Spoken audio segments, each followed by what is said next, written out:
Hi, I'm here with my day 3 reaction for Canada Reads, and first off, let me just recreate the face when I heard them reference my video on national TV, national radio, and during the live feed, and felt really validated.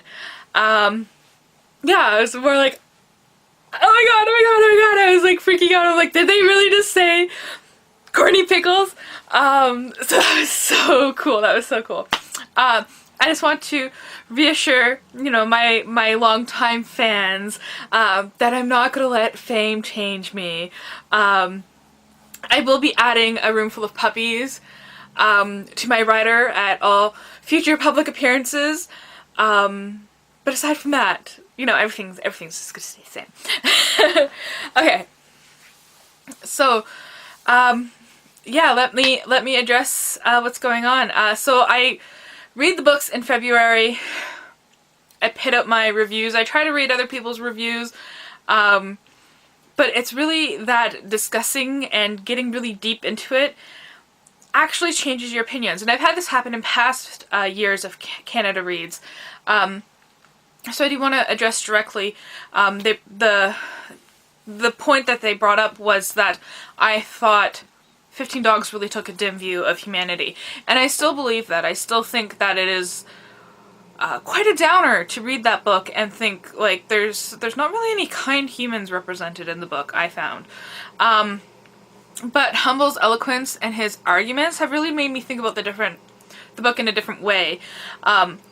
I think that's a great thing about book 2, and Canada Reads, and being given the opportunity to discuss books and to look at them in different ways.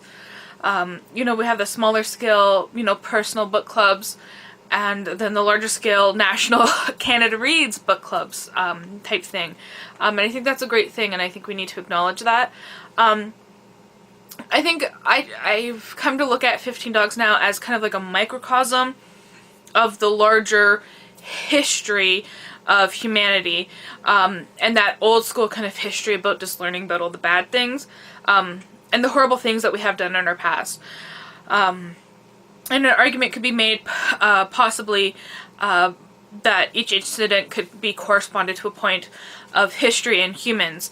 I could also see that maybe by showing the worst of humanity, it could be argued that maybe Andre Alexis is trying to show us how horrible we are at times and ask us to change. I still do have trouble reconciling this kind of very dim view that Alexis puts forth in 15 Dogs with my belief that humans are fundamentally good. I think it may come down to the people are bad, a person is good kind of thing, like the general broadness, humanity is bad but humans are good kind of thing. Okay, oh, my notes just went all funny. Okay, I also liked Humble's argument that the dogs don't have any other recourse than violence against one another because they haven't learned how to use their words. But ultimately humans have hopefully learned to use their words, and hopefully we won't keep resorting to violence. We will be able to come to some sort of understanding. Yeah. So, the issue of accessibility, I think that was a very important point raised, and I want to be clear about this when I talk about accessibility. I'm not talking about the topic, I'm not talking about the theme, I'm not talking about the specific words, I'm talking about the writing style and how easy or difficult or burdensome it is to read something. So let's be honest here. The authors of the books, the contenders on the show, the audience are all well-read people. We identify ourselves as readers.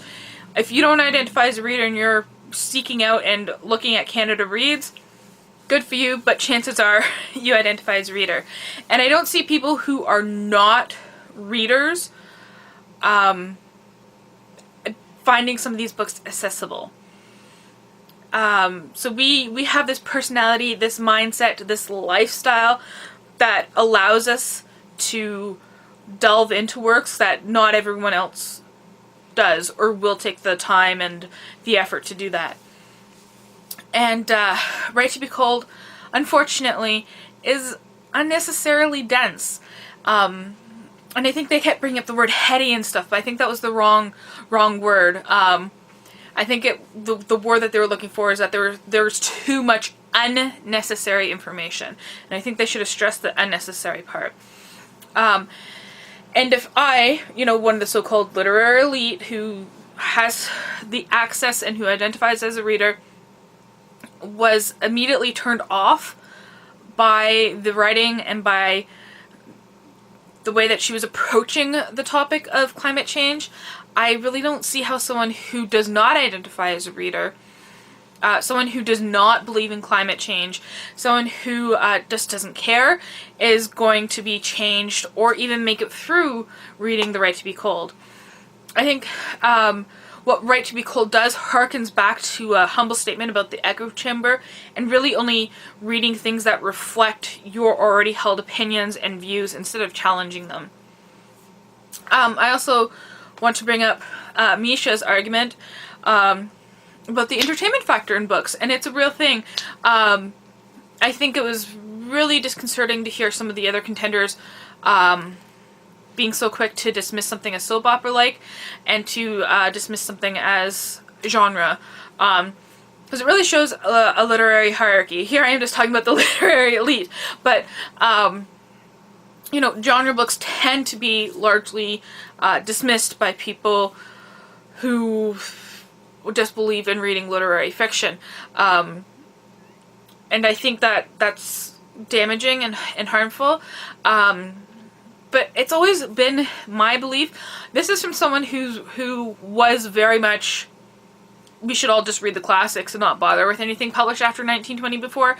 I now have come to the enjoyment and the belief that science fiction works as a very effective tool to show what it means to be human and to challenge our ideas, to hold up a mirror and say, this is your world, and if you don't do something to change it now, things are going to be this bad. What I think science fiction does is it takes the problems that we are facing now, that we are facing currently, and takes them to their hyperbolic ending. Like, they exaggerate everything to be the worst that it can be and says, this is a potential future of what we are facing if we don't do this now and concentrate on this now. So I think it was really, really cool of Misha to argue that maybe the world in science fictions are fantastical, imaginary, but the characters are still human as well. We still see ourselves, because the person writing this isn't from the future. The person writing this is from now, and they're taking what they see as humans now, and their reactions. I also think it's important to talk about what Jody said about how I'm paraphrasing and putting words in his mouth maybe at this point, but the general point I'm expanding on, I guess is what I'm trying to say.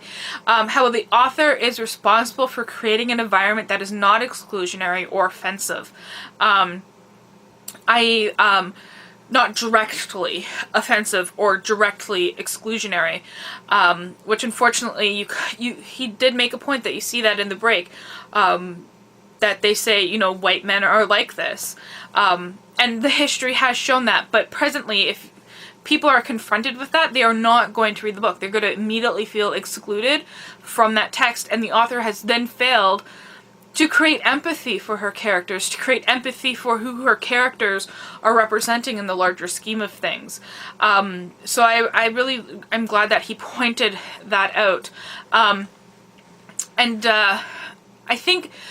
know I'm going to get a lot of arguments saying I don't understand, but I do understand. I am Métis myself, but I think maybe it can be used as an effective tool, in theory, that confrontational attitude.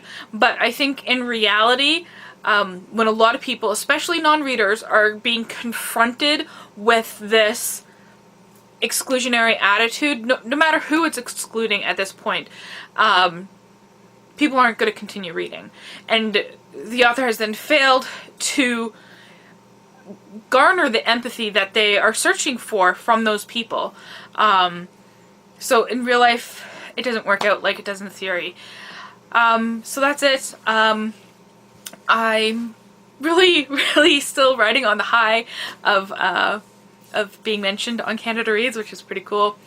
So let me know what you thought about day 3, and thank you for watching.